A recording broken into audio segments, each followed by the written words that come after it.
Okay, I want to play for you a moment from last night in New York, the NBA draft. We've been playing it all through the morning.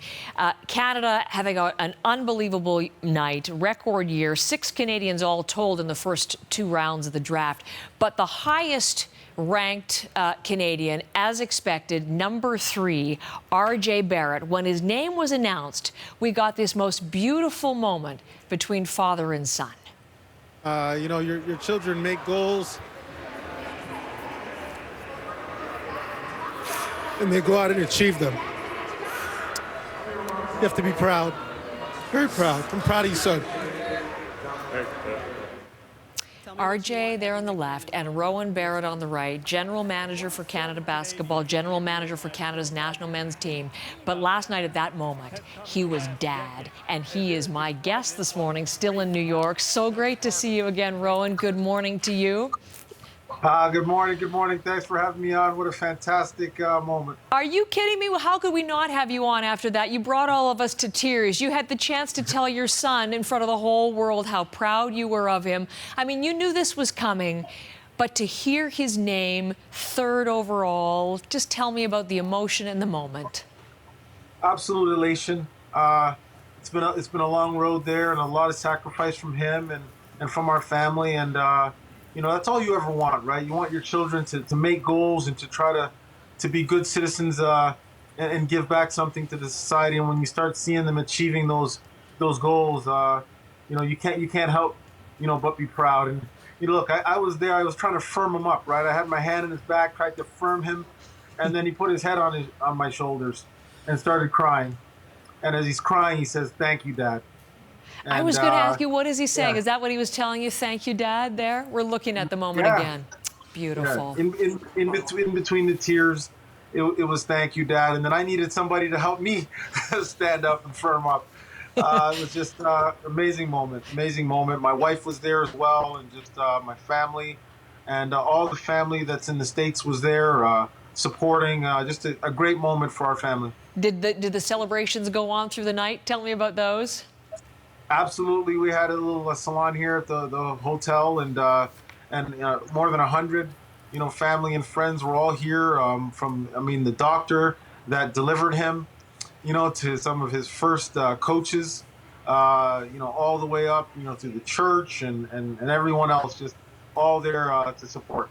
I would have loved to have seen that. What a joyous gathering it must have been. Now, did I get this right? I heard that his grandfather, so I'm assuming that was your father, I don't know this, said to him long ago that he would play for the New York Knicks one day and he would love it. Is that right? Absolutely. So his grandfather on his maternal side. On his mom's side. Okay, sorry about that.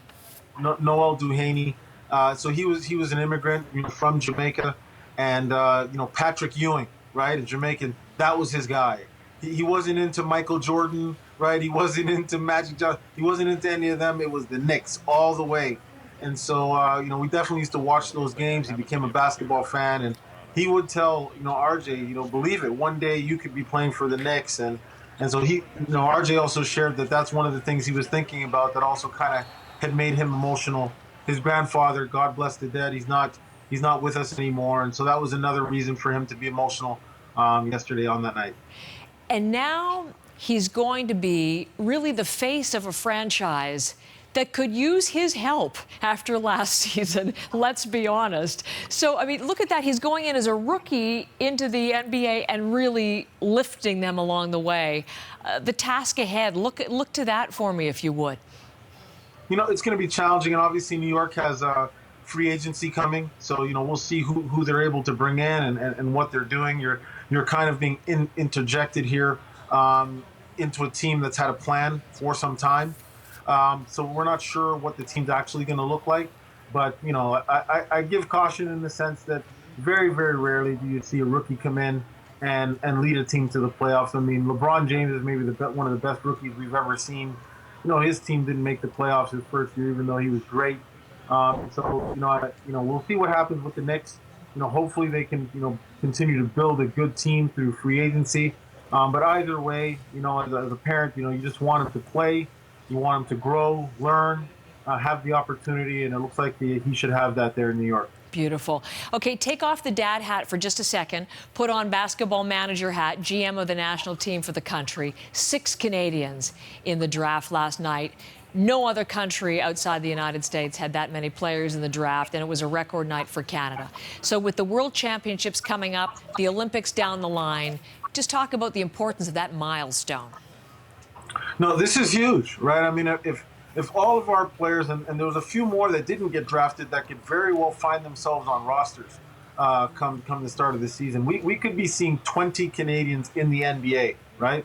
I mean, this is amazing, and I think it speaks to the growth in our country. I think it speaks to the programming that's been there, through the provincial service organizations, PTSOs, together with the clubs, and obviously with the national teams.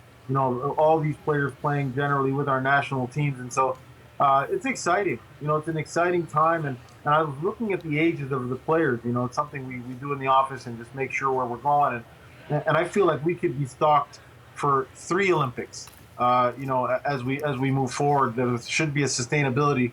But first, we have to get into the Olympics. And so this summer, that's going to be a first big milestone for us to push that issue and to get in there. And I expect our team to be fully loaded this summer. I'm very bullish on the direction we're going and excited. And hopefully Canadians will be excited and go along with us. You know what? I'm going to hold any questions I have about that until Monday, because we should tell you're going to be back on the show on Monday with the World Cup, the FIBA trophy. So we'll talk more about Canada's team. How about that on Monday when you're back? I'm going to talk to you every day from now till then, it seems, Rowan. Basketball having such a big moment. Okay, 2 really quick questions before I let you go. You talked about the party. I should have asked, was Coach K there, his coach at Duke? Was he part of the celebrations last night? No, he wasn't there, but there were some other Duke staff there, and he was messaging the whole time, just letting us know how proud he was and how happy he was to be a part of the journey. Yes. What a decision we made going to Duke. It was absolutely the right decision. He had number 1 in Zion Williamson and number 3 in your boy, and how fantastic that must have been for him. And then my last question is, what did you think of the suit? What did you think of the pink? Come on, it was fantastic. You know what? I don't know that I could have worn. I don't know that I would have worn the pink. But you know what? Look, you live once, and I love the Canadian lining inside that jacket. Making sure the country wasn't too far away from him as he went through this. So all in all, a good night. Even the choice, and I will say, he did wear that suit. The suit didn't wear him, so he did well on that front too.